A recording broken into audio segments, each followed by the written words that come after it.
Welcome to the Real Estate Espresso Podcast, your morning shot of what's new in the world of real estate investing. I'm your host, Victor Menashe. On today's show, we're talking about more signs of economic slowdown. Last week, I made the assertion that we're already in economic contraction, and further postulated that because we're in an inflationary environment, we're in fact experiencing a period of stagflation. The signs of this phenomenon are mounting, and on today's show, we're going to take a look at some of the company financial reports and guidance from the first quarter that clearly point to the thesis of a slowdown. We have publicly reported data combined with direct supply chain data that paints a picture that's dramatically different from the headlines of the past year. When evaluating a thesis of any kind, you need to guard against what's called confirmation bias. This happens when you go looking for evidence to support your thesis.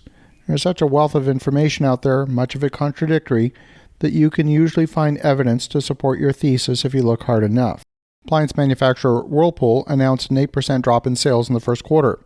Now, I'm a little bit skeptical about demand being the only factor in play at Whirlpool. There are changes happening in the retail channel that might not be making headlines, but they could have an effect on sales. A recent walk through Home Depot showed a difference in the layout of the appliance department.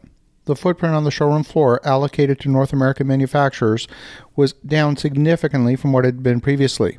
The vast majority of the showroom floor was allocated to Korean manufacturers, Samsung and LG. It's a recent change, and I have to think it's going to have an impact on sales for domestic manufacturers. But nevertheless, the fall in revenue at Whirlpool is real, and it could be a bellwether worth paying attention to.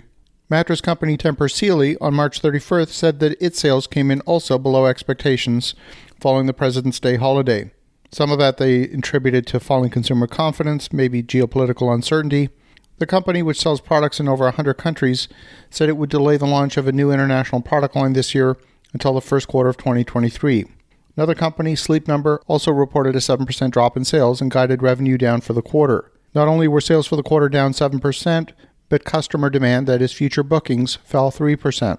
The company, which has a backlog of orders that's more than $200 million higher than normal levels, said it expects to deliver fewer beds in the second quarter than it did in the first.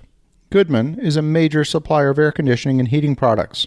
We'd been receiving guidance of 30-week lead times on many products, which could affect the schedule of some of our multifamily apartment projects.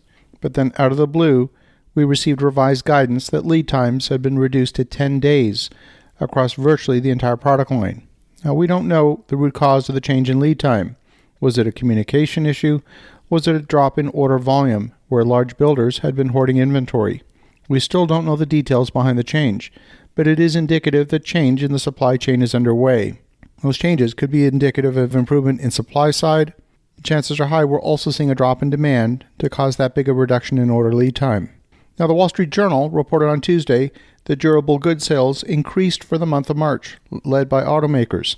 The Wall Street Journal is pointing to growth in durable goods sales, but my personal opinion is that the revenue increase is driven by months of supply shortages and pent-up demand rather than an actual increase in demand per se.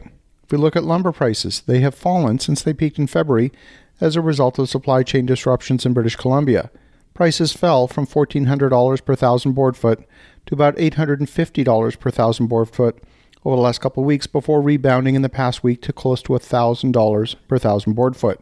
The anticipated increase in demand during the summer construction season is credited with the spike in prices. I personally don't expect those high prices to hold for very long. Companies that made major purchases in Q4 when the floods in British Columbia happened are consuming their excess inventory and they're waiting to buy new inventory at lower prices. If we look at loan originations in the banking sector, loan originations have fallen, and the Mortgage Bankers Association has lowered its guidance for the entire year as a result.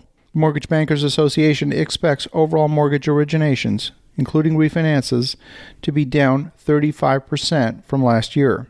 The lowered outlook comes as demand for refinancing sinks. Applications to refinance homes fell 5% during the most recent week, and they're 62% lower than they were a year ago. We've also seen a significant pullback in share prices in recent days. So far in the month of April, the Dow Jones Industrial Average is down 4% for the month, and the tech-heavy NASDAQ is down 12%.